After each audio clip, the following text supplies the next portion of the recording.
તો ચોટીલામાં નાયબ કલેક્ટરની બદલી થઈ હોવાના મેસેજ સોશિયલ મીડિયામાં ખૂબ જ વાયરલ થયા છે।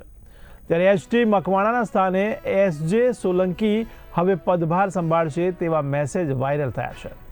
જો કે ગેરકાયદેસર કામ કરતા લોકો સામે આ અધિકારી સારું કામ કરતા હોવાથી કોઈએ બદ ઇરાદાપૂર્વક આ કૃત્ય કર્યું હોય તેવું એસડીએમ એચટી મકવાણાનું માનવું છે। જો કે પોતાની બદલી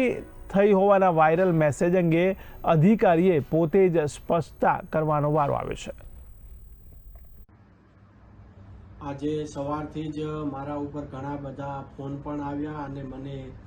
જે મેસેજ ફરતો થયો છે મેસેજે પણ વોટ્સએપ ઉપર મોકલવામાં આવ્યો કે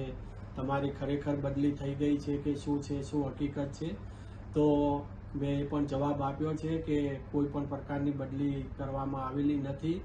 અને આ જે મેસેજ જે ખાસ કરીને સોશિયલ મીડિયા અને વોટ્સએપના માધ્યમથી જે સર્ક્યુલેટ કરવામાં આવેલો છે મેસેજ એ તદ્દન પાયાવિહોણો અને તદ્દન ખોટો છે અને એ મેસેજમાં જે હકીકત દર્શાવવામાં આવેલી છે કે એચજે સોલંકી એ ચોટીલાના એસડીએમ તરીકે આવ્યા છે અને એચટી મકવાણાની અન્યત્ર બદલી થઈ ગઈ છે, તદ્દન પાયાવિહોણો મેસેજ છે અને થાનગઢ, ચોટીલા અને મૂળીના નાગરિકોને ખાસ જણાવવાનું કે આવી કોઈ પણ પ્રકારની રાજ્ય સરકાર દ્વારા બદલી કરવામાં આવે